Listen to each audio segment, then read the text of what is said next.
আজি ঘুগুনি বনাব ওলাইছোঁ। ৰাজমাহ আৰু কাবুলী বুট বইল কৰি ল'লোঁ আলুৰ লগত। তাৰপিছত এতিয়া তেল দি পিঁয়াজ বিলাহী ফ্ৰাই কৰিছোঁ আৰু জলকীয়া মাত্ৰ এটাই দিছোঁ।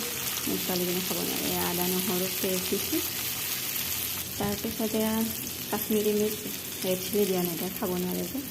এয়া জিৰা পাউডাৰ, এয়া গৰম মছলা অকণমান দিছোঁ।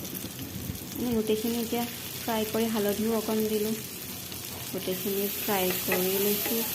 তাৰপিছত এতিয়া দি দিম আৰু ঘুগুনিখিনি বইল কৰাত গোটেইখিনি ঢালি লৈছোঁ।